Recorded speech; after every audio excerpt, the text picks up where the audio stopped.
sorry, wala akong picture.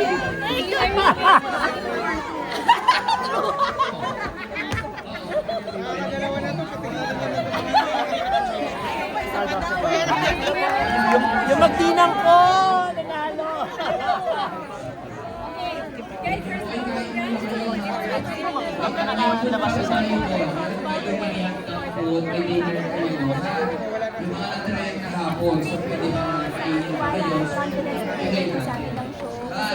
Never po namin na-imagine na magiging part kami kasi sabi ko nga sa Pilipinas.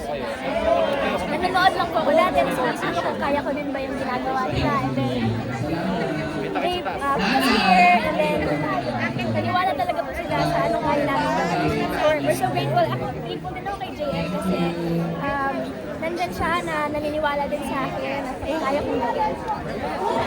First of all, gusto lang tanggalin yung makeup. Hindi, joke lang.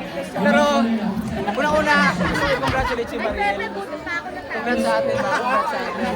And ayun, salamat po talaga sa hindi ko talaga iwasang sabihin to. Salamat po sa tiwala. Your face sounds familiar. Sa lahat po ng mga bossing natin, thank you po. Sa kung ano man po ang nakita niyo sa amin ng Mariel na talento. Wala po, yun na po talaga yung aming nabigay. Thank you so much. The journey has been for the both of you kasi nakailang panalo din kayo, no? Nakalaban din natin. Tapos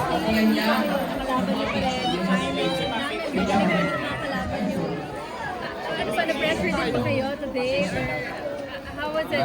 Andun po yung pressure kasi grand showdown na po. Pero siguro nang ibabaw na lang yung enjoy namin yung last na performance namin. Although medyo naging challenging din for both of us. Pero yun, nang ibabaw yung let's have fun na lang on stage kasi may entertainment din na factor yung performance. And I also wanted to ask because you guys have been in different competitions already.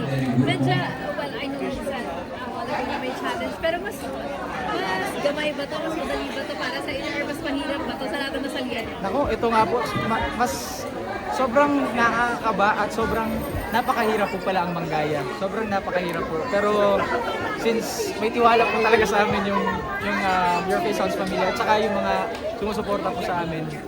Mas ginaganahan kami, mas tinutuloy po namin. Thank you. Congratulations. Salamat po. Thank you.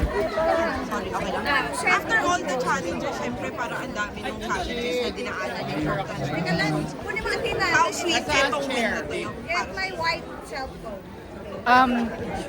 Actually, hindi po talaga namin iniisip na kung manalo man or kung ano man. Basta yung performance po kasi namin na to sa Grand Finals ay napaka-risky po. So, wala na kami in-expect. Basta ma-perform po namin ng maayos talaga at lumabas yung growl na quality sa performance. Yun lang po talaga iniisip namin. Kamusta naman yung bonding na nung Your Face Sounds Familiar kasi sobrang bonded kayo throughout the season. It's nice to see. Kami po talaga mamimiss namin buong journey namin sa Your Face. Lalo na yung mga kasama po namin kasi actually nitong mga nakaraang araw lang talagang mas naging close kami, lumalabas po kami kahit break.